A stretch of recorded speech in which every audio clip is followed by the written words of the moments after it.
Hello, ladies and gentlemen, and welcome back to the Overanalysts podcast. I'm pleased to welcome you to what's going to be another discussion where we are joined by a member of our wonderful community.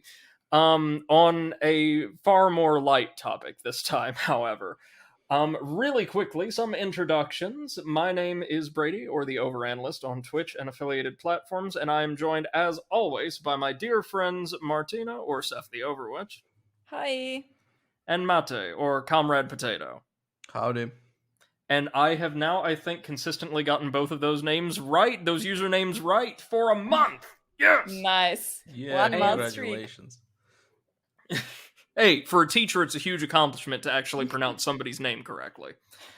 And we are joined today by a member of our community and fellow live streamer, Eclipsite, who does some wonderful work with Dark Souls challenge runs and the like, and also co-hosted my Pokemon Sword series. Welcome, Eclipse. Hi, thanks for having me. Oh, our pleasure, our pleasure. Thank you for joining us. No problem.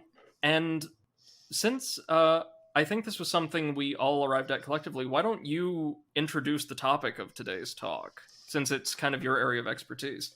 I wouldn't call it area of expertise, my friend, but yeah, today it kind of came about that I was doing a kind of a series where I was analyzing the weapons and armor in the Dark Souls series, where they are more accurate than they usually see in some games, but there's still a lot to nitpick. Right. And games as a whole don't really do them justice in a lot of ways. No, yeah, so we're going to be discussing, like, kind of the depiction of weapons and armor in video games, generally with an eye to, I guess we would say, historical or aesthetic accuracy, but you gave us the perfect touching off point there, like the Souls series, which is, among many, many other things, notable to me because of its vast array of different weapons and armor you can find or purchase. And you said generally the Souls series does weapon design a bit better than a lot of other fantasy series? Well, they do it better in the sense that the things that are supposed to be historically accurate are generally okay. Like, you can nitpick really hard, and I have nitpicked really hard, but they don't have some of the glaring flaws. But they also have the hyper fantasy designs, which are utterly ridiculous. So they've got a mix of both, which is really interesting to see the parallels between them. Right, because, like, the more mundane weapons, that is to say the ones that, like, most players would use only in the early game and then completely outgrow, like your standard rapier, your standard scimitar, or greatsword, or what have you, those are fairly reasonably designed, right? Yes, you can nitpick, but yes, they are reasonably proportioned. The only thing I noticed was in the one-handed swords, the handles are way too long. Yeah. Because they have to deal with the animation of everything has to be two-handable. So yes, indeed. That's a, what would you say, concession.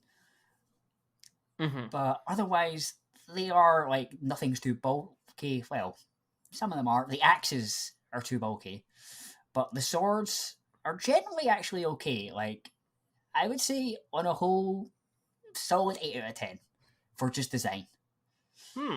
Yeah, that's pretty impressive, but I've noticed, at least when I think about this from my relatively inexperienced perspective, in video games, when we think of designs that would be completely implausible in real life, especially for swords, Dark Souls does this so badly with swords, the larger it is, the less plausible it would be as an actual design, especially for a bladed weapon. Like, a lot of Dark Souls great, like, ultra great swords would effectively be blunt weapons, right? And unwieldy ones at that. Most of them, yes. Like the Black Knight Greatsword, Ultra Greatsword, Yep. Yes. But the Zweihander isn't too bad. No. Like, the Zweihander and in Dark Souls 1, the Greatsword, not in Dark Souls 2 or 3, but just the Greatsword isn't too bad. They're a bit big, although I did find it hard to get an actual accurate measurement because you never see them, like, held against your character. They're always on your shoulder or in full swing. So I couldn't quite get an accurate measurement, but I think they were a bit too big. But I wouldn't call them horrendous. I mean, considering the weapon designs in Dark Souls 1 and kind of what we know about the director's aesthetic preferences, the swords being a bit too big honestly sounds rather restrained by his standards. Yes, but go for it. Oh, just while we're on the topic, how would you, where it applies to, like, certain equipment sets, how would you rate the accuracy of the game's armor overall as, like, defensive equipment? Okay, that's interesting. A lot of it's not bad. Like, a lot of it isn't bad. Yes, it's fancy, but with armor you can kind of get away with it because as long as it is a layer of protection, you can design it however you want. You know? Now, obviously, there has to be, like, movement gaps, which I don't think some of the armors do particularly well. I think the Black Knight stuff is a bit too one piece on the torso. Yep. Silver, but it's kind of hard to tell with that because it is a texture, so you can't really see where it would move sometimes, and maybe there's more concessions there than you can actually see. And then you have sets like, say, the Onion Knight, the Katarina armor. Yeah, again, as long as that wasn't too heavy and it was mainly hollow, being bulky does give it some. Again, like, if it was hollow, there would be advantages to being that bulky. Oh yeah, absolutely. But if a lot of that's even like just padding or something like that, and there's no, it's weird the way characters move in the game. This is super technical for folks who haven't seen Dark Souls. I apologize, but if you know Dark Souls, you probably know the Katarina or Onion Knights. The way that central, like, barrel-shaped cuirass appears to be, it doesn't look like there are any natural, like, joints for articulation there. If it's just one piece, the gauntlets and legs look really well designed. Yeah, so basically for the viewers that are not into Dark Souls series, what the armor does is basically make you look like the Michelin Man. Yeah. Yes. Yes. Chunky. That's a good... Yeah, and again, that's like, there's no... The points of articulation are hard to gauge, but you're right. Because in armor, the point of articulation actually isn't your waist, it's higher up. Yep. It's nearer what we would generally call the center of mass, right? Yeah, it's kind of like just below your ribcage. Yeah. Yeah, that sounds about right. Really quickly, guys, do you have any questions or comments that you'd like to offer so far? Just on this topic, not in relation to Dark Souls, just maybe weapons and armor in games. Well, overall, anything you I wanna... actually have one thing still in the Dark Souls universe that I would like to ask Eclipse. Like, you have mentioned so far, like the sword-like weapons, so the Zweihanda and all the others. What do you think about weapons like axes, bows, other categories? Do you think they are realistically represented? Yes and no. Some axes are actually not too bad. Like the halberds look okay. They're very thin. They're very small. The battle axe is far too big and thick. Like fighting axes are much thinner than woodcutting axes. Like much thinner. They're not so much a wedge. They are just like they are a blade, which you see on the halberd, but you don't see on the battle axe. I criticize it pretty heftily. The hand axe, I gave a pass because it looks like a woodcutting axe that someone just picked up. Yeah. So I give that a pass because that's a reasonable context. Bows. Well, here's the thing about bows that has a very interesting... obviously, bows have a connotation of being a dex weapon. That is utterly nonsense. Yeah. Bows are strength weapons. As anyone who has ever used a bow in real life can tell you. Yes, they are not dex weapons. They are strength weapons. An English longbow could be about 130 to 150 pound draw weight. Which is just absurd. For most people to imagine. It was such a draw weight that the skeletons of bowmen are altered. Their arms, the bones on their arms have much more muscle attachment. They're much flatter because they're just altered to compensate for that much force. Yeah, that's incredible to think about too. Being able to marshal that much strength, exert that much pressure, that much force on an object, while also attempting to maintain really pinpoint accuracy. I can't Yes. imagine. Well, yes, accuracy, but in a fight, you were basically firing them off in volleys. Right. So it was more like accuracy by volume of fire.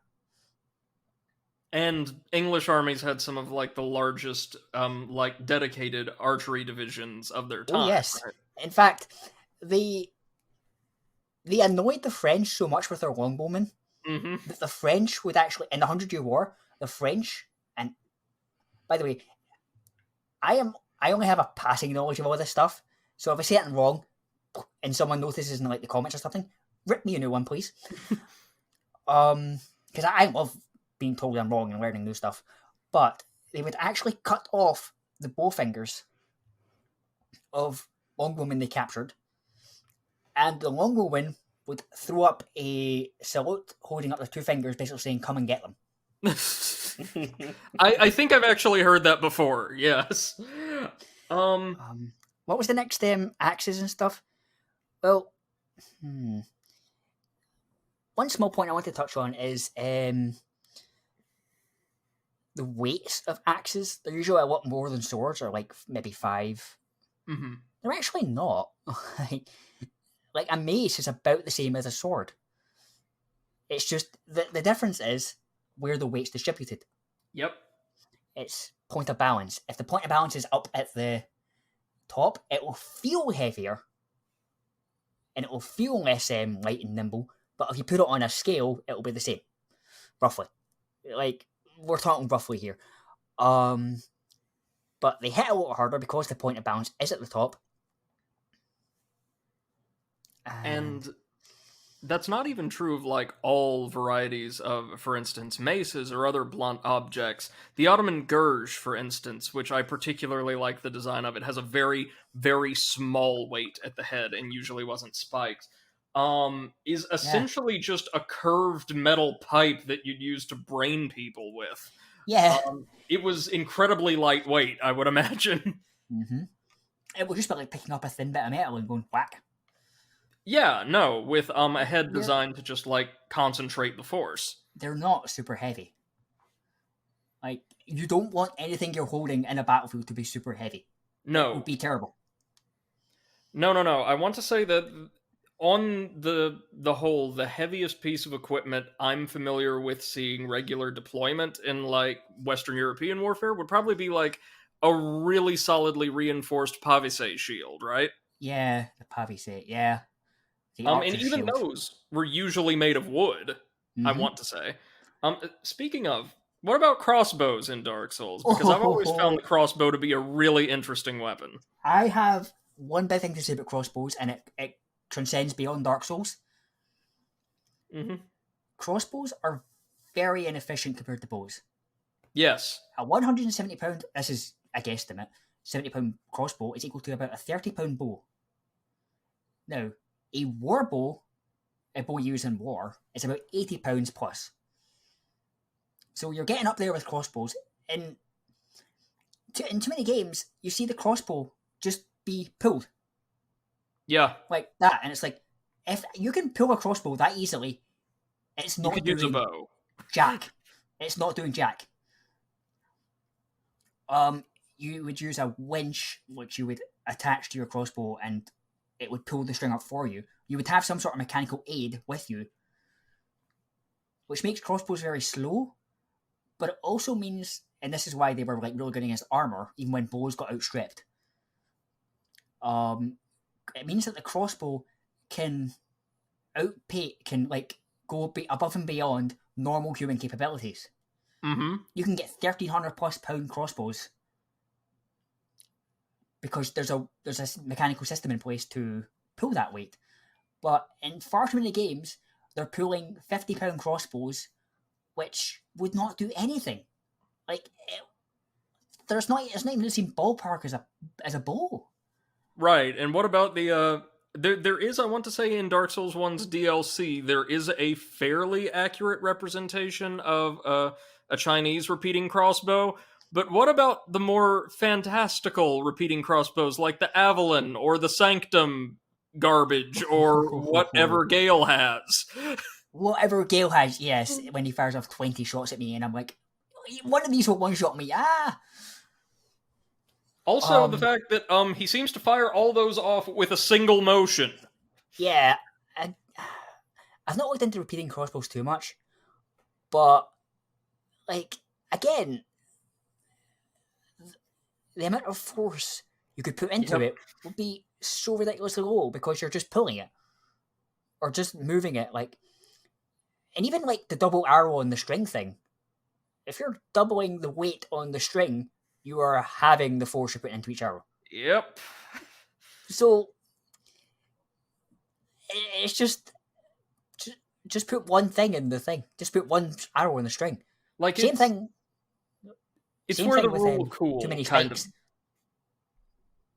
Sorry, go ahead. Too many spikes. Like if you've got like one spearhead, it concentrates all the force on that point.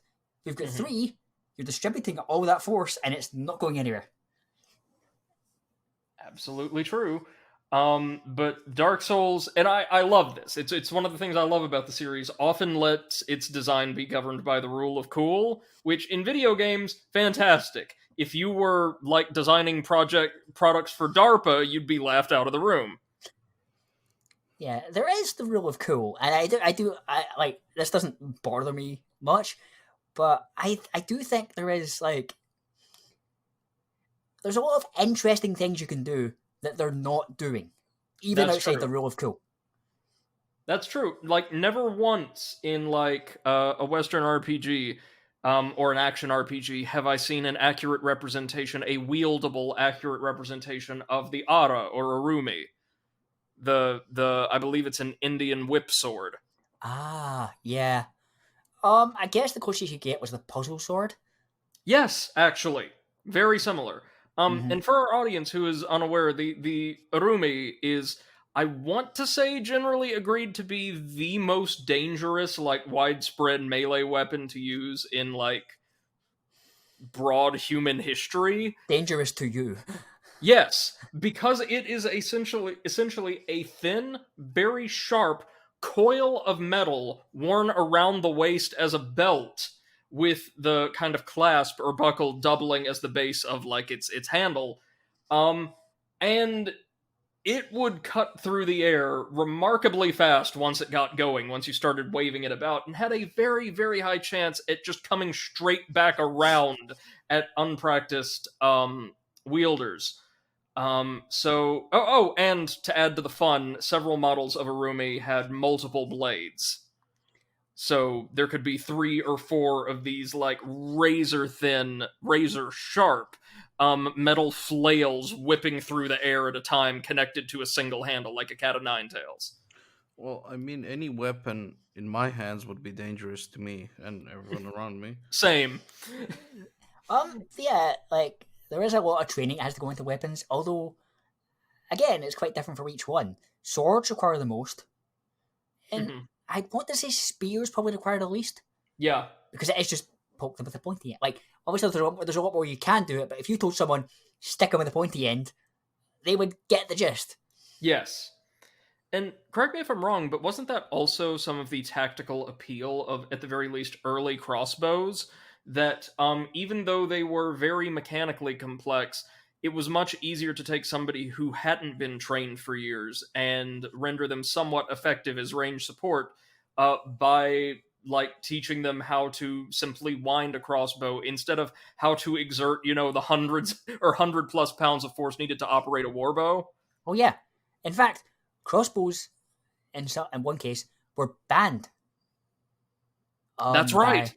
Because I've heard a few reasons, but one of them was they didn't want commoners running around killing knights. Mm-hmm. Because, crossbows are much harder to make. They're much harder to, produce. But you can stick them on anywhere and say, hey, hit a target, hit it within 10 minutes. Yeah, absolutely. Similar reason to why katanas were banned from common ownership in Japan for the longest time. Ah. Certain, like, I believe, grades of blade were either generally kept from or outright banned from ownership of the public so that they couldn't be used against samurai or other like high-ranking aristocrats. But there's always loopholes. Like I think in Germany, like peasants weren't allowed to have swords, but they were allowed to have knives, so they just made Yes. The Kriegmesser. sword-sized knives. Yeah, the Kriegmesser. Yeah. Which is great. It is. But It is. this It's this really is my good. knife. I use it for chopping. This is my 3.5 foot knife. I use it to spread butter on my bread. I use it to spread butter on my enemies. Oh, gotta love loopholes, huh? Oh yeah, So- loopholes were great. What do you guys think? Back on the topic of bows and crossbows, do you think there is any game, at least on top of your head, that is more accurately portraying them? Because as you've said, usually bows tend to be dex weapons, which makes absolutely no sense to anyone that has ever wielded a bow. So yeah. That's a good question. Crossbows, I heard Baldur's Gate 2 had a winch system. I heard it, I've not played it, I heard about this. And apparently it was really slow and boring. As it would be in real life. Yeah, that's probably why they got rid of Yep. it. But Can confirm. at the same point, it would make for interesting. Like, crossbows should be certainly much more powerful, but they're slow, so there's a balance cost. And again, in Dark Souls, they don't have stat scaling. So that could remove the stat requirement of using them, whereas bows would need high strength requirements. Yeah. Absolutely true. I'm reminded of the Mountain Blade series of like ridiculous over the top pseudo medieval like combat and empire building sims. So much fun. So much fun. And they actually do, if I recall, use bows fairly accurately because certain bows, especially like composite or compound like war bows, do have pretty considerable strength requirements to wield. And accuracy is another measure or another attribute entirely that scales with like frequency of use and number of successful hits and all that. The farther away you hit somebody from, or the greater the distance, I should say, and the more damage you deal, the more experience in that particular skill accuracy that you get. Crossbows, they also, I want to say, have a nod towards accuracy. With you do have to like wind a crossbow between shots, and that takes quite a bit longer than like just knocking another arrow in a standard bow. But there's no winch or anything like that. I think simply for quality of life. So Yeah. closer, I want to say, but not perfectly accurate. No, and you're unless you're doing a simulator, you're never going to get perfectly accurate. No. And there's some things you just can't really get perfectly accurate because like game balance, especially in multiplayer games, will always be a factor. It has to be a factor, and you could make it really. I think it could be interesting. I'm just not sure the longevity of such a game because have you ever played For Honor? No, but I've seen footage. Okay, well, you know how the knights in full armor? Yeah. Yeah, see those dudes with swords? Mm-hmm. Those dudes with swords are fucked. Yep. Like the Vikings are screwed.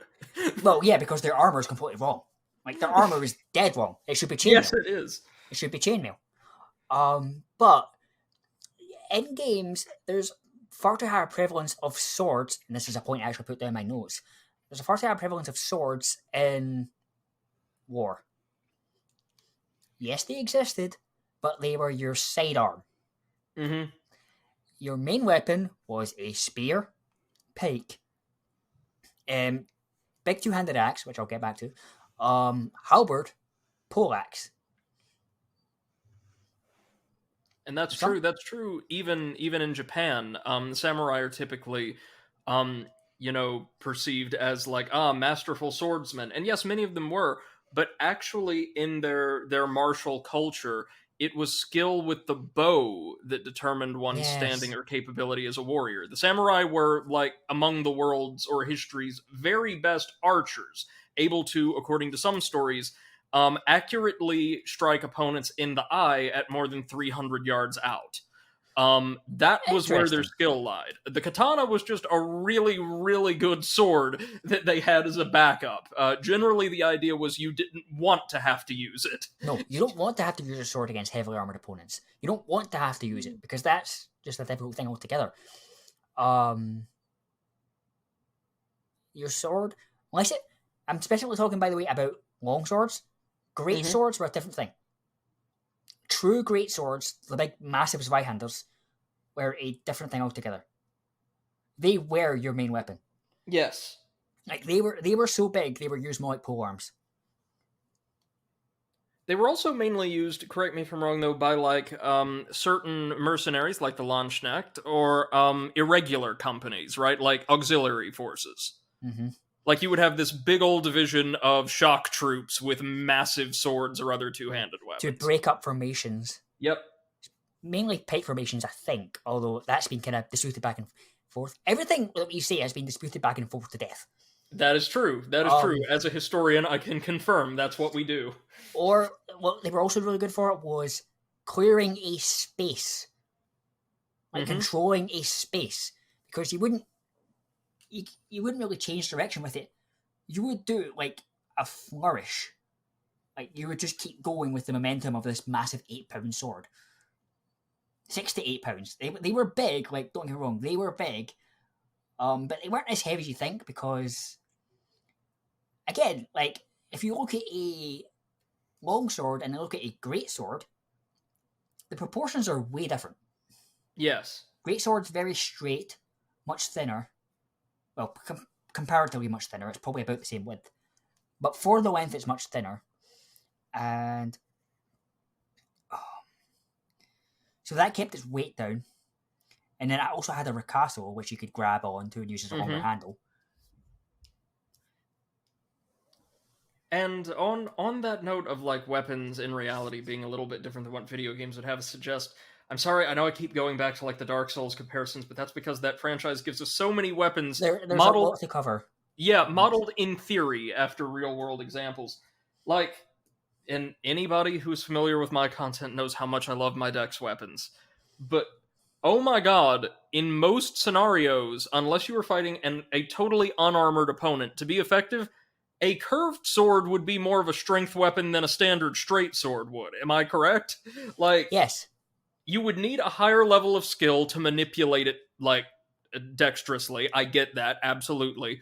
But you would have to put a whole hell of a lot of force behind that thing because it's a slashing weapon, not a chopping weapon, not a thrusting weapon in the least. Well, again, if you're talking about armor, no sword would be a good idea. Right. But they would require more strength because the point of balance is further up. They were designed for slashing, so the point of balance, it basically goes like this: slashing, point of balance further up; thrusting, point of balance further down. Yep.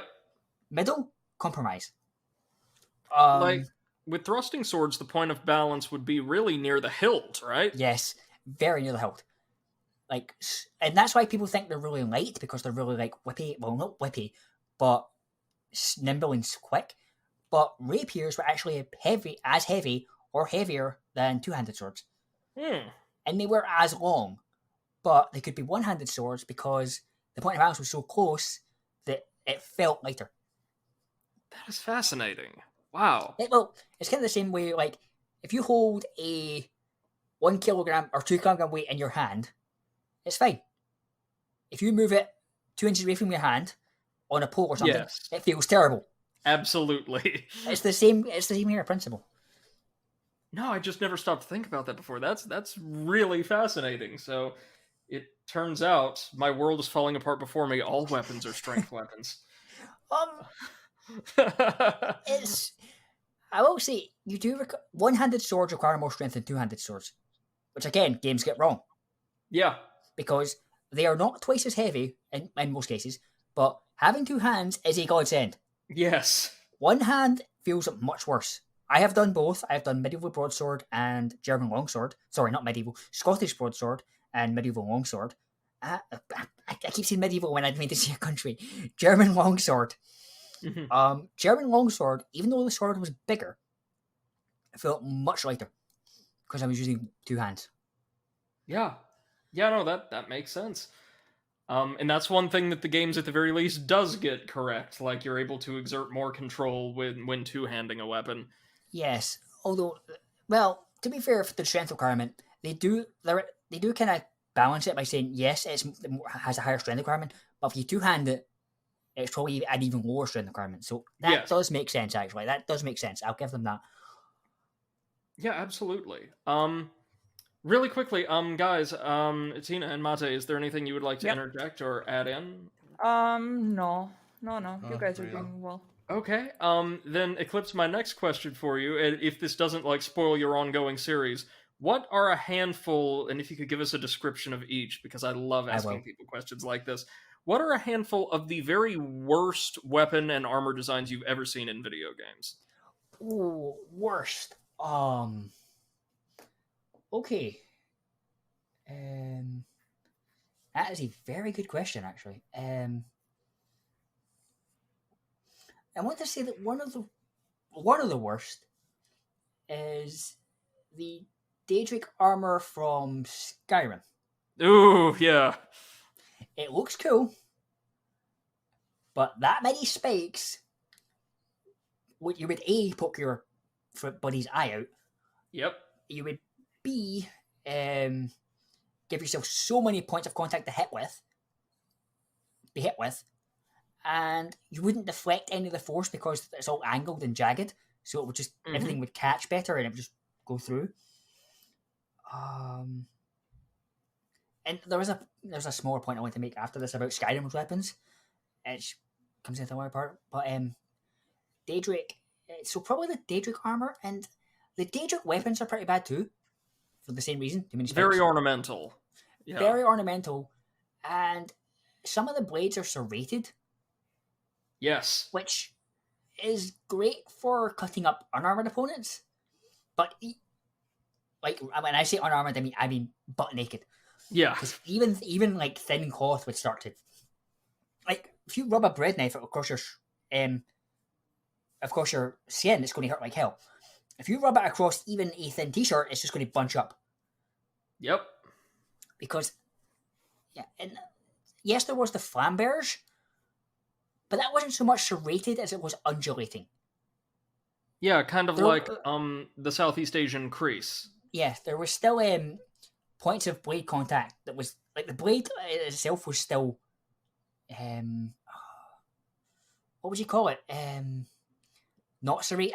Not serrated. I know there's a word, I just can't think of it right now. But the blade itself was just a standard blade. It was just undulating, which was to slow down blade contact.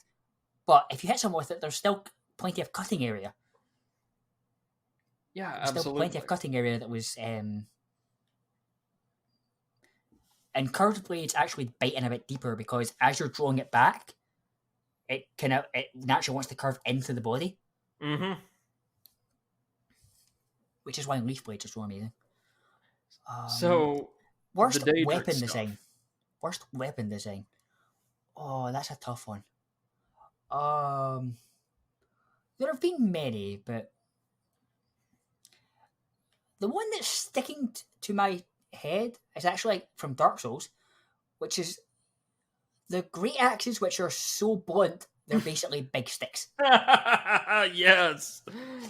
The Demon Great Axe and the Stone Great Axe. Yep. They are basically giant hammer sticks.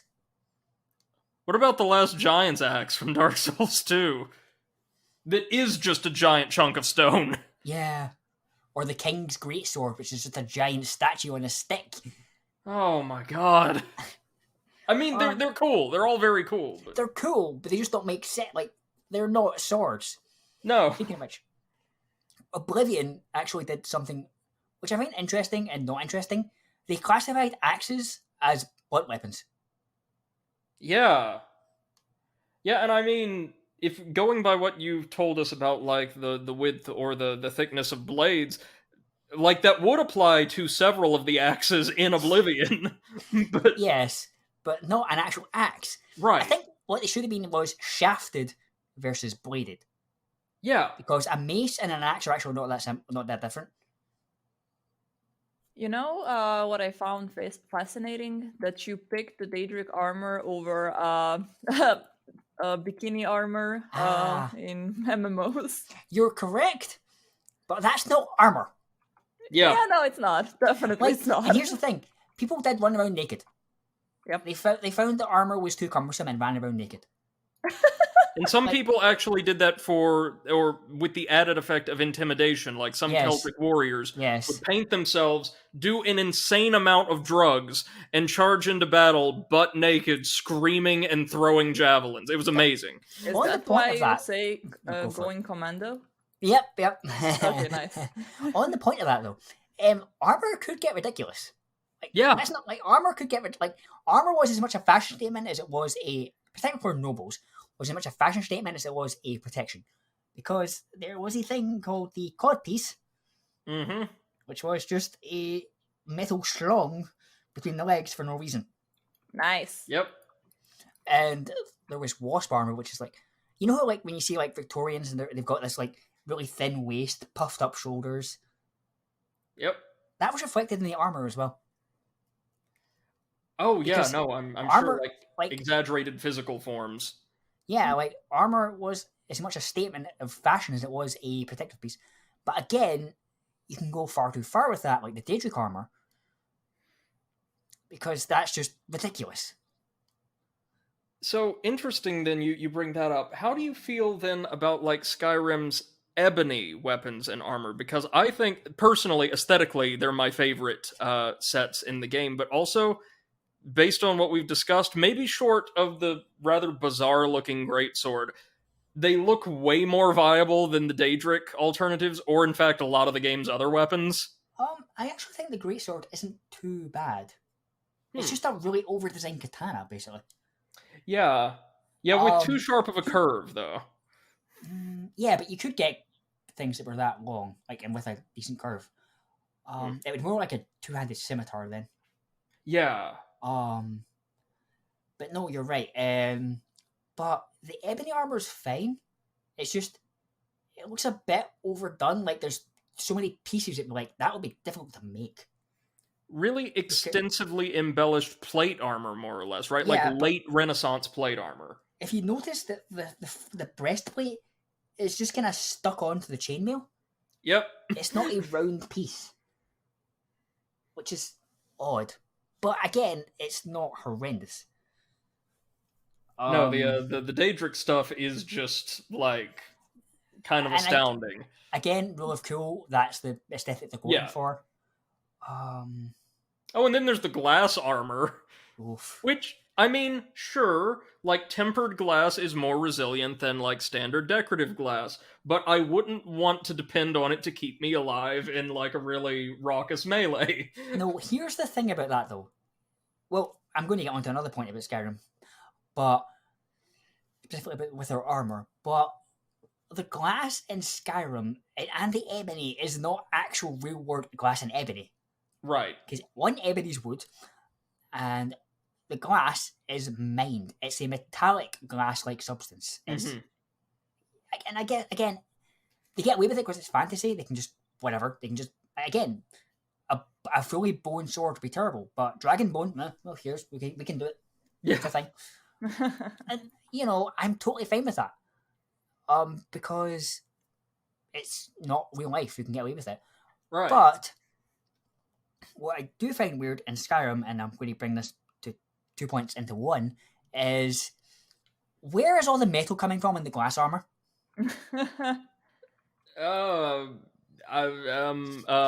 You know the blacksmithing skill. It allows you to spontaneously manifest metal if you level it up high enough. That's why it's sealed behind perks.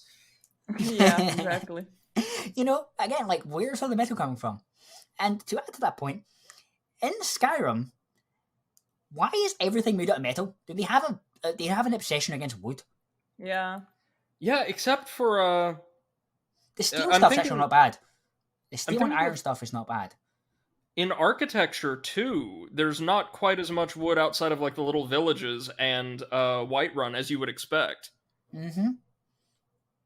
I mean, later on it would make sense because they would have made it out of stone to combat dragons, but before that, it doesn't make any sense. Mm-hmm. But yeah, like, there's too much metal.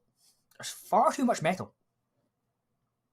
Oh, Just- and speaking of metal, you've just reminded me of, oh, I hate we're going to have to tear this apart, but another of my favorite weapon and armor sets, the orcish stuff, just wouldn't work at all. No. No, Everything's they're too terrible. thick, right? Everything's too thick. The handle is actually off center. Yes, that's true. The A lot of the armor's blades... Oh, go ahead. the armor's kind of reminiscent of samurai, but again, too many spikes. It looks like they went for a very vaguely Mongolian aesthetic. Kinda. What were you going to say, Seth? Nothing. Sorry. Okay. Alright, I do realize me and Brady are like rambling Yeah. as we do. No worries. That's why we have you here. Yeah. But what I want to bring up is you did not make many. Now there was a few times where you did make like a small mace handle out of metal, Mhm. but or there was like metal struts running down to like reinforce the head, but people used wood a lot more than you think, guys. Like a Oh, yeah. dwarven axe made of completely of metal would be ridiculously heavy, Mhm. and the point because it's all metal, the point of balance would be completely skewed. It'd be far too far in the handle, so be far too much in the handle, so that you would lose all the force at the top. And yeah, what examples we have of such objects are usually like ceremonial weapons or like symbols of office or things like that, correct? Never intended for actual combat use. Yeah, like a lot of the stuff we find, like bearing swords were gigantic 7-foot swords. They were made ceremonial. They were made because we could. They were Yeah. never picked up and used in a battle. Yeah. Of course not. Oh, what were you Yeah. gonna say, Seth? That's one thing that I always wondered about armor in video games is why are they always made of metal? I always imagined then the people wearing them had to be extremely buff. Just like, a bodybuilder type of body. Well, metal armor weighed about 50 pounds, I want to say, roughly. Mm-hmm. But it wasn't as heavy as you think it was. It was heavy. To carry it would be insane. But because it's all over your body, it's not actually that bad. Yeah. It's Like, not a people single can roll point. around in medieval and knight armor. They can roll around in it, so metal armor makes sense. Although you would have padding under it, which games don't really show. Mm-hmm. You would have a gambeson under it. And it would all be designed usually with, kinetic movement in mind. So Mhm. a lot of people and a lot of games tend to get this wrong, but like, say a knight wearing some of the heaviest plate armor available in Central Europe in, say, the 13th century, would, provided they were in reasonably good shape, be able to swim in it, no problem. Yeah, the like- armor itself may not be fine after being soaked in water, but it wouldn't weigh you down to the point where you could not move under duress. No, like, it wouldn't be a good idea to do it for a long time because that'd be very tiring. Mm-hmm. Like, you would get exhausted very quickly, but you could do it for a short time at peak physical fitness. You could just, yeah, you can move an armor very effectively. You can roll around. It's tiring, but you can do it. And the issue with armor is if you can't move, that's when you're a sitting duck. Yep. Because the way to defeat someone with armor is knock them over and stick a dagger through their eye. Yep. Or any other joint you can find. Or any other joint, yes. Or hit them with a halberd. Yep. Because there are weapons that are specifically anti-armor weapons. So again, going back to the For Honor thing, swords are not good against armor. what you could do with a sword is turn it over and hit it with a handle, Yep. called the murder stroke, which you do see in Mount and Blade, actually, not For Honor, which is a really good thing. Although, again, balancing, they have to make the swords useful. And in Mortal Shell, and there's an entire game named after the murder stroke, Mordhau, Yeah, the Mordhau. medieval combat sim. Yes. Same kind of thing. And those sims actually do it really well. Because one thing I also do want to bring up, if you guys don't have anything to ask, I'm going to let you interject here. Mhm.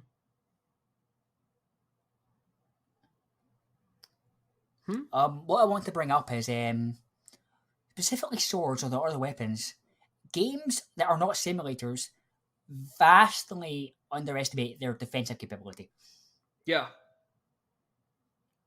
Like, you can parry with a sword. You do not need a shield to defend yourself against everything. No, and that's one regard in which the sword is relatively unique, correct? Like, you can't Yes. as easily turn away enemy attacks with, say, an axe or a spear or what have you. One-handed axe, no. Spears you can get away with because you've got more reach to play with. So you can kind of turn it away. But not the same way you can with a sword where you can like lock with swords and then flick it away and still attack. Mm-hmm. Like, there's a lot more you can do with a sword. You can't do with a spear because it kind of comes down to swords can both offend and defend at the same time. Yes. Spears kinda can. Axes all the weapons kinda can. But swords have the highest cut ratio of any weapon. Mhm. Their entire blade is a problem. But if you're defending with the tip of your spear, then all you've got is the haft. And you can't Which do is- much with that, especially if it's a bit lengthy and cumbersome. Yeah, like, so swords are the hardest to learn, but the most, you've got so many options with them that games just don't explore. Oh, you're absolutely correct. Again, with the exception of some of these really detailed Simulator games simulators, do. right? Where you can and again, it's not perfect because you cannot perfectly replicate a sword fight. It's far too quick. And, like, considering these use cases you've described, also probably way too dynamic. Oh yes, like I was in a sword fight and like you can't see it coming. Right.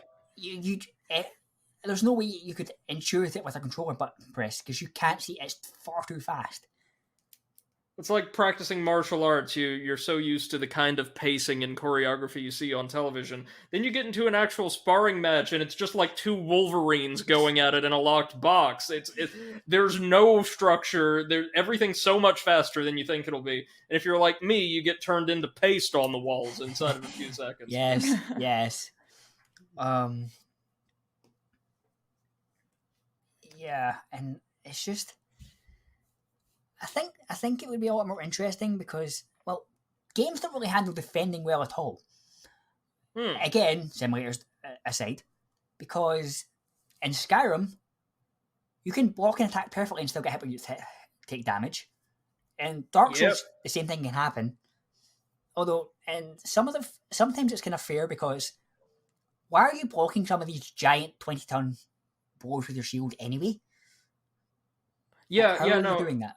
It makes sense if, like, there's an elemental attack, or there's a magical property, or what have you, or you're blocking something that, like, transfers so much force it would, like, jar your bones, but... Yeah, like, even, like, sword tricks jar your bones. Like, I was against someone using Scottish Broadsword, and the guy was about 3 times my width. And every time he hit my sword, my arm went... Blah. Yeah. But I think the most egregious example was actually in Dark Souls. How am I getting bled when they're hitting my shield? Yeah.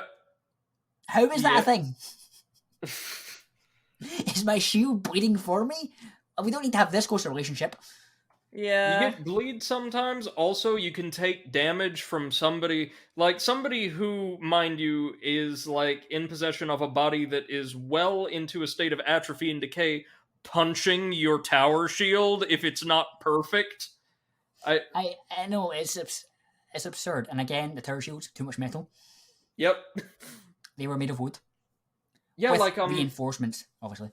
it's just called the tower shield in I want to say at least the first 2 games. But like the sun shield, the sun's tower shield looks like it would weigh about 200 pounds. Something along those lines, yes. It would be absurd. And I want to be fair to Dark Souls. Some of the crazy weapons do not look as crazy in the hands of the people that are actually meant to use them. Yes. Like, the Black Knight Great Axe is too big. The Black Knight Great Sword is far too big. But the sword and the halberd are not that bad in the hands of the Black Knights. No, they're not. And some of the like more eccentric looking armor actually has really solid historical basis. For instance, I think I pointed this out during your playthrough, Tina. The boss armor merchant, Domhnall of Zaina, is wearing a unique helmet. And he's the guy who looks kind of like, a jester in gold armor. Yes. But his helmet is not based off of, it is effectively a one-to-one recreation of a ceremonial helmet presented to, I believe, one of the Kings Henry of England. Like little completely ornamental spectacles and all. Yep. And he's a trader. He is a collector. That makes total sense. Ornstein's armor actually makes sense. No, sorry, not Ornstein's. Well, again, it's ceremonial, so it does make sense. Ornstein's makes sense. It's not bulky, it's just ceremonial. But I was thinking of Smo's, because he's not meant for battle. He is meant to be an intimidating executioner. Yeah, and his armor, I believe it was confirmed actually, is hollow. Mm-hmm. And his eyes are actually poking through his neck. Yep. Yeah, so his field of vision would be terrible, but assuming you were like, large and strong as the other figures to that scale we've seen in the game, he should be able to move around in that just fine. Yep. Ignoring Square Cube Law, obviously. Right. But again, every game ignores Square Cube Law. The Square Cube Law does not exist in a land of video games. Of course not. Go ahead. His hammer's ridiculous, though. Like, oh god, the hammer. Here's the thing about hammers, which I want to mention, like with the too much metal thing. You know how are the big 2-handed hammers? You know what they were made of? Wood. Yep, I would They were called imagine mongs, so. And they were made of wood. I mean, maybe like little metal reinforcements, but mostly wood. Tina, you can weigh in on this. You have experience with Smoth's hammer. That fucking piece of shit needs to get deleted from this game. I was using it for quite a while because my friend was like, "Oh, that weapon is amazing. It's the most powerful weapon that you can use." I could not see half of my screen, and it was so slow that it was annoying most of the time. Was that exit? Yeah. Yep. That and you being like led to the Zweihanda, which is intended to be a mid-game weapon very early in your Dark Souls 1 playthrough, and be told, "Oh, see, look how much better this is what led to the creation of the Strength Build Deterrence Fund. Yeah. I will save you from yourself." Yeah. Dark Souls 2, you were using a dex build. Yeah, no, like... It's actually, I would say, the only entry in the series where it's easier to start out with a dex build. Probably. I think it's the one where the strength builds start to like become absurd. Yes. Really quickly, there are two instances of really what I would consider to be really bad unwieldy weapon design I would like to just put out there. The two I think of when I think, oh, that's a really bad sword specifically. The first one, everybody's talked about this, but God above, how are you supposed to use this, is the Klingon Batleth. The Batleth, specifically, not the Mechleth, right? Yes, like the two-handed one. Yes. Yes, how the hell are you meant to use that? The Mechleth's actually not bad. The Mechleth's not bad. Although, there are enemies in Dark Souls 3 with the giant rusted great machetes that effectively use the same thing as, like, an unwieldy chopping implement. So... Yeah. And even Yorm does. But... Oh, yeah, go ahead. No, you're right. Like, that like, the Mechleth, it's not just, like, the chopping implement, it's the way it's curved. Yes. It's like it just doesn't make sense. Like at least with the chopping implements, they're curved the right way so that if you slam it down, they won't hit the sides with the points and they'll actually go all the way into something. And given how thick the blade of the bat'leth is, it seems like if you actually wanted to draw blood or deal substantial damage, you would have to like have your enemy pinned down and like have it sawing at them. Is it like really thick, like has a big bevel on it? Some of them are, yes. It varies from series to series, but Fair. some of them are a little on the thick side. Swords being way too thick is also a problem Yep. because you want them to be really thin with a like base. You want them to be like really thin so they have a razor edge or near razor edge. Yep. Not the case with thrusting swords. You want them to be a bit thicker so they're stiffer. Mm-hmm. And yeah. the other example I can think of, and this one's a little more niche, is a weapon from Legend of Zelda Breath of the Wild called, I believe it's the Lysol Tri-Boomerang. Oh yeah, the gigantic boomerang thing. It's with one of the blades. swords used by the Lizalfos in-game, and hold on, if you can't find it, I will look up a found it. link. Put it in chat. Yeah. Oh, what? To describe it for the audience, the basic Lizalfos weapon is a boomerang-like little knife dagger that can return to you if thrown, that very roughly resembles kind of a coarsely formed kukri. That's perfectly fine. There's a second variant that adds a second blade and kind of ruins the aerodynamism of the whole thing and makes it a bit unwieldy. Then there's the version that Eclipse just found that has what appears to be 7 or 8 different cutting edges and kind of looks like a tree branch. Oh yeah. Yeah. And is intended to be a knife. Yeah. Exactly. It's a knife. That's Very absurd. nice. That's absolutely absurd. And yes, if you throw that one, it will come right back to you. Yeah, and then take your hand off because you have to grab the handle and not one of the blades. Yeah, like that to me is the most ridiculous design for like a bladed weapon I've seen in a video game. Yeah, now that I've seen it, that's definitely up there. I mean, it looks, like you could wield it, but like with all those blades in differing directions, could you actually deal substantive damage to somebody provided you could get a hit in? I would think not. Only if you manage to whack them with the middle blade. Yeah. If you manage to get the middle blade and not anything else, yes, but it's like so unwieldy and so big, it would just... It'd be ridiculously heavy. Again, things are too heavy. Yep. Take notes, Dark Souls. Give us lighter weapons, please. And yes, there is always the super strength kind of thing, which has some bases, but you wouldn't need it to be that ridiculously heavy to do damage. Just make it a bit heavier. Like, if a sword weighs 5 pounds and you're super strong, you could make it weigh 15, not 80. Yeah. Definitely. While we're on this topic, Dana and Mate, do you have examples of like terrible weapons or armor you'd like to submit to us in the audience? I mean, for me, basically, the shittiest one, as I said, is the bikini heavy armor. Oh, yeah, that- kind of thing. It's Yes, just like, okay, if my heavy nipples armor. are if my nipples are covered, then apparently I can be a tank character because See, that's what that's where the power lies. I also want to talk about that like a little bit, where games. Well, here's the thing: armor weaponry is supposed to be satisfying. Mm-hmm.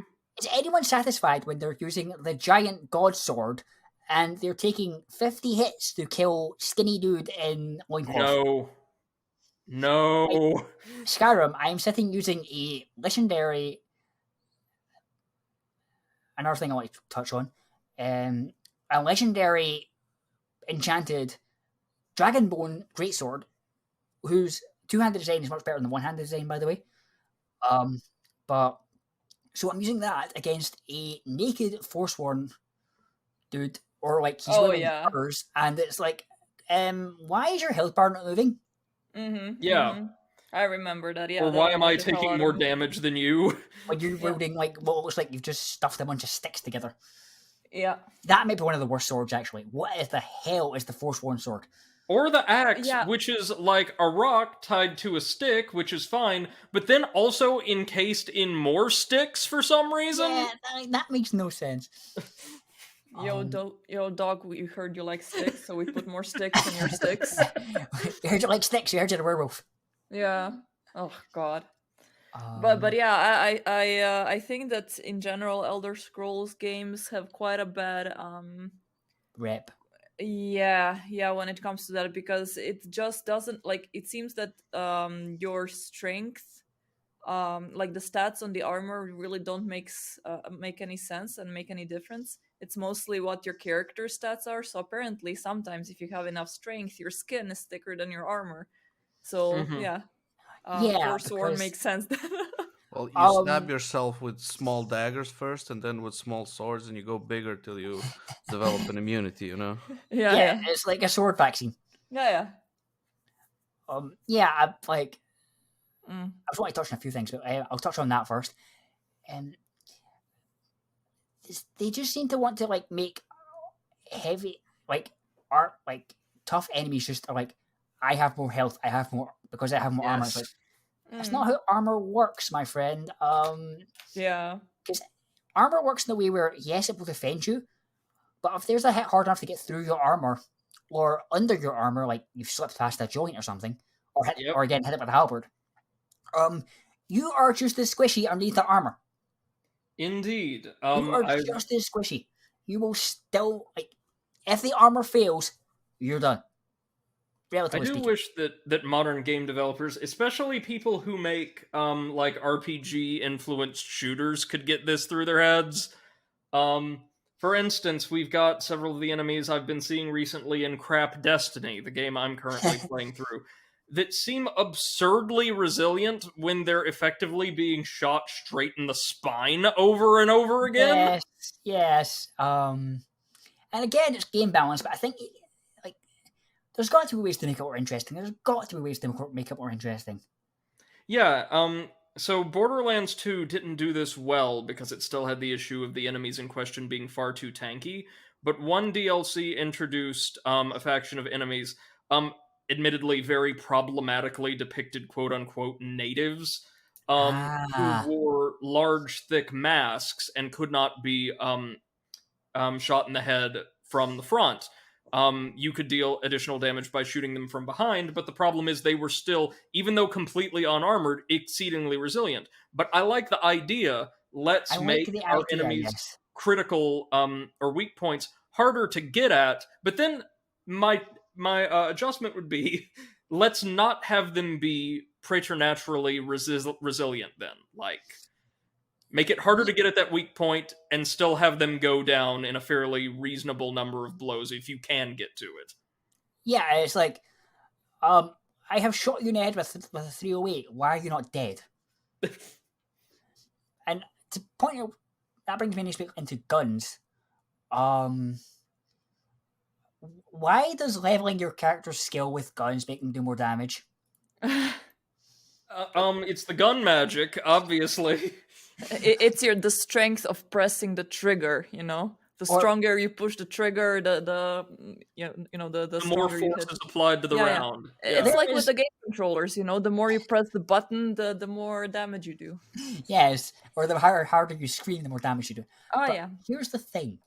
With guns, and again, I'm not an expert on guns because I've lived in Scotland, but with guns, there is, I think, 3 things that make the gun do more damage. 1, the length of the barrel. Mm-hmm. 2, and even then it's not a massive increase, but it is an increase. It's a decent increase. 2, what's in the bullet? What's the bullet's made of? And how much powder's in it? 3, you can get a decent increase, or something of an increase, by mounting the gun. Because less recoil is... less energy is wasted in recoil, so more goes forward. But that's it.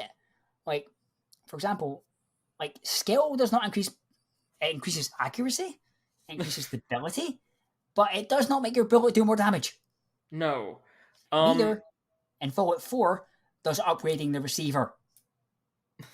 For an American, I know very, very little about firearms because I kind of hate them. But everything you've said checks out, Eclipse. And yeah, the whole point of a firearm is it's supposed to be the easiest weapon in the entire like world to wield. Like no, you don't need to train extensively to do damage with one. So no, leveling up my gun skill should not cause my gun to do more damage because it does not make me more gun. That's No. not how it works. And on that point, shotguns go more than 10 feet, guys. Yeah, they do. Actually, that's one regard in which crap Destiny actually does pretty well. Oh, really? You're saying something positive about Crack Destiny? Careful. Oh, well, yeah, I mean, it's like cobbled together from pieces of games I do like, so there's gotta be something left over in there. Yikes.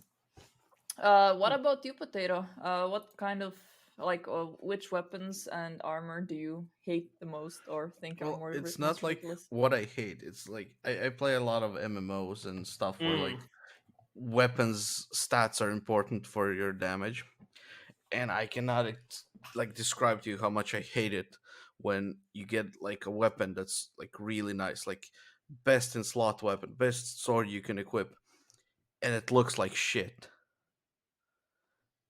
And for games like let's say WoW, where you can change the appearance of your gear, that's fine. You know, I have a sword that I like. I'll make whatever I'm wearing look like that.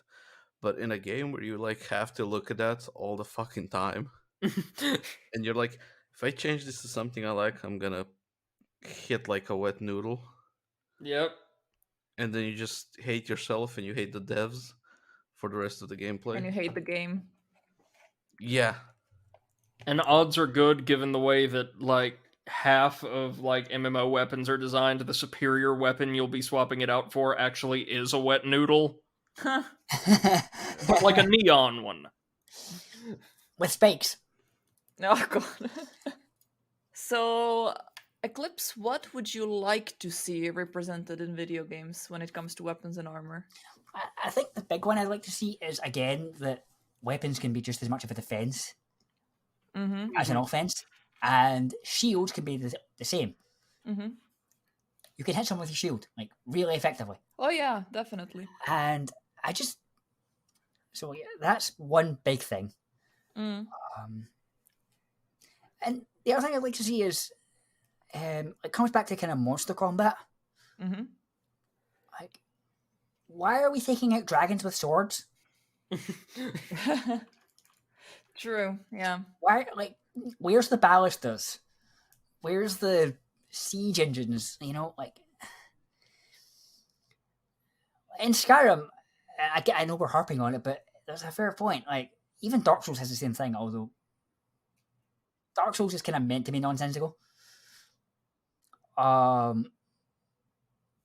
in Skyrim, if I can fire like 1,000 arrows at a dragon, or the crossbow incident where, again, the crossbows aren't used right, so they wouldn't do anything. I could sit there for 10 years hitting that dragon, and compared to the armor and muscle structure and bones, I am hitting nothing vital no matter how many times I try. Yep. In fact, there's actually, to go off topic to a book, there was a dragon, and there was a dragon who was about 200 meters long. Okay, Mm-hmm. his eyeball was about 2 meters. Like, his eyeball was like 2 meters up, what you could see. He was killed by stabbing him in the eye with a spear. Yep. That sounds like one fight in particular from Dark Souls 3. Oh yeah, the wyvern. Yeah, the giant. The weird thing about Dark Souls dragons too, and this never gets integrated into the gameplay, is they, if I'm interpreting my lore correctly, and well, what else am I kept around this network for? They are elementals. They are not biological creatures. So the dragons and like a lot of the dragonkin are implied to be made of really, really dense stone, not tissue. And yeah, if you want to, in the third game, you can kill one by poking it very lightly in the head with a knife. Yes, just job done. you could even do it with your fist, I think. Yeah, just punch it. Screw it.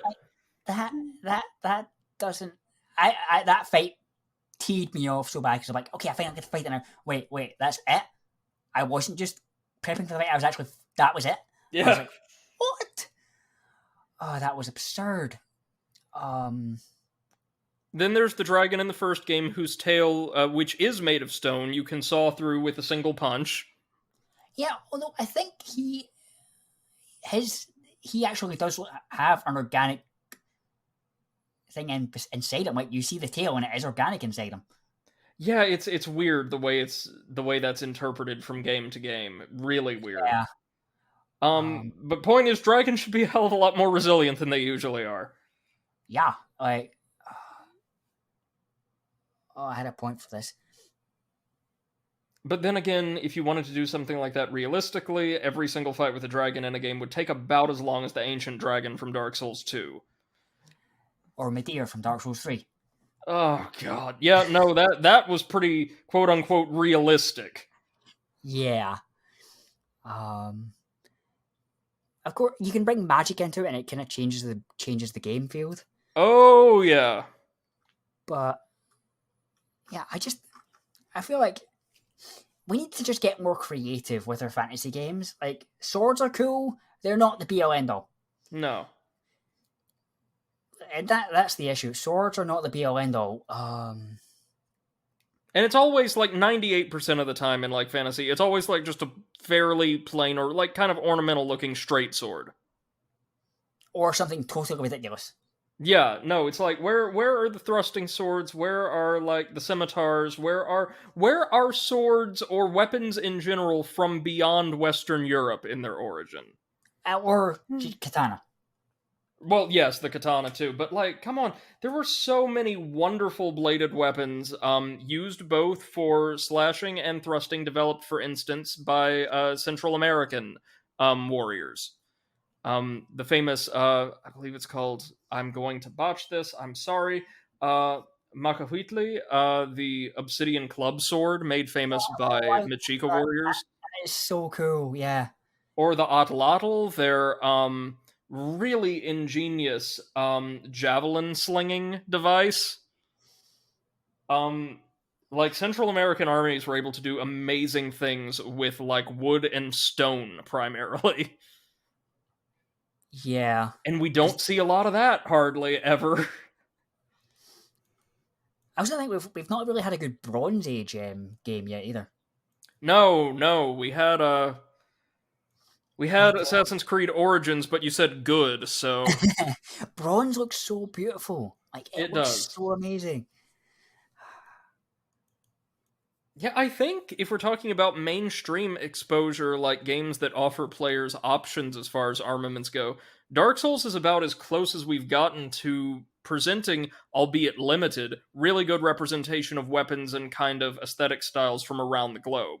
Or inspired by, like, various locations around the globe. And that's kind of sad, since it still overwhelmingly favors Western European, like, high medieval styles. Yes, or it goes into the ridiculous again.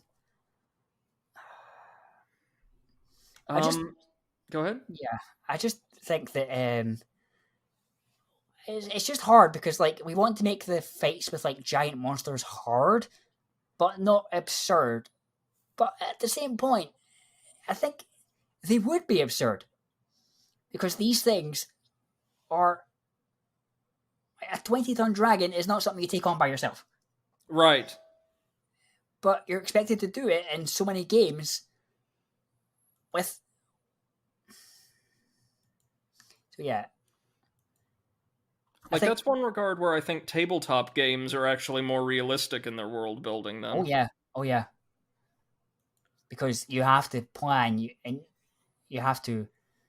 Like, in tabletop games, you have every option. You could poison the dragon. You could drop its cave on top of it with a rockfall. Convince it to join you. Yeah, that too. Well, yeah, like, and in tabletop games, for instance, anybody who's been listening to the podcast for a while probably knows I don't like play tabletop games. Currently, I'm not involved in a campaign anyway, but I love collecting like lore books because, nerd. And like when stat blocks are provided for like say fights with gods or demigods, the most powerful beings in these various settings, yeah, the mechanics are designed in such a way that it's borderline impossible to defeat them because that makes narrative sense. Yeah. You're not supposed to take on Cthulhu with your bare hands, guys. No, and in fact, he is given a stat block in Pathfinder and is just shy of invincible. Again, for good reason. But yeah, it's one area where I think tabletop games do better because I think, as you said, Eclipse, if these obstacles are presented to players in like encounters with antagonistic forces, they're allowed way more agency when it comes to crafting approaches to like navigate the encounter that doesn't always necessarily involve just running up to the thing and slugging it down. Yeah, like take for example the battle of White One for the dragon. Mm-hmm. Why couldn't we have like rolled out a ballista? Yeah. Why couldn't we have pulled a dragon god with it? Like, we have to like distract it and then roll out a ballista, and then we go in when it's weakened and down and start clubbing it with. Specifically, halberds I think would have enough to like do some damage. Or Dane axes. And random point, axes are way too big. Yeah. As I've said before, like axe heads are actually really small. Yep. Again, for that distribution or narrow distribution focus of force, right? Yes, and also to make it not too ungainly. Like you don't want a big double-headed axe blade because it would be too heavy. You wanted something that had enough weight at the end to do damage, but not enough weight that you would end up throwing yourself off your balance. Yes. When you swung it. And for anybody interested in like the kind of epic fight against a draconic enemy that actually engages siege equipment in the way that Eclipse described very broadly, be sure to check out our Demon Souls playthrough coming whenever PlayStation 5s do. Yeah, whenever that happens, I'll finally be able to go through the game. Because that game actually does have one such encounter that I think is done in a really interesting manner. And even, to be fair, Dark Souls 1 does. Yeah. It's not siege equipment, but it is a giant with a bow the size of with a bow and arrow the size of a torpedo. Yep. So that constitutes a siege equipment. Like that, yeah, that makes sense. He's grounded, and then you chip away at him with magic and whatever else. Right. And, well, actually, I think, yes. Any concluding thoughts, anyone? Nope, not for me. No, I just think my concluding thoughts is they need to get more creative while also being a bit more, like, limitation can actually make for decent creativity. Yeah, absolutely. Basically be more creative instead of making bigger and bigger and bigger swords. Yes. Essentially. Better. Oh my god. Any concluding thoughts, Mate? Nope. Afraid not. Okay. I think that'll do us then. So, thank you, ladies and gentlemen, for joining us for this 12th episode of the Overanalyst podcast. And once again, a major thank you to our dear friend and collaborator Eclipse Sight for joining us for today's extremely informative and lighthearted discussion. I loved this one, man. Thank you so much for joining us. You're welcome. It was a lot of fun. Be sure, folks, if you enjoy what you heard today, to go follow Eclipse Sight on Twitch, where he streams a variety of Dark Souls runs, currently focusing right now on finishing up a Dark Souls 3 all bosses, like, very, very low health run, correct? And taking us through the trilogy with an eye for weapon and armor design, right? Like, so you're going to be doing some more of this in greater detail over on your Twitch channel. Yup, and I also have visual aids at that point. Wonderful. I love the series, and I'm sure several members of our audience will as well. Is there anywhere else you would like people to follow you, or? I don't think so. I mean, no, I think I'm only on Twitch right now, and also Twitter, but that's mainly just saying I'm going live, guys. Right. Okay.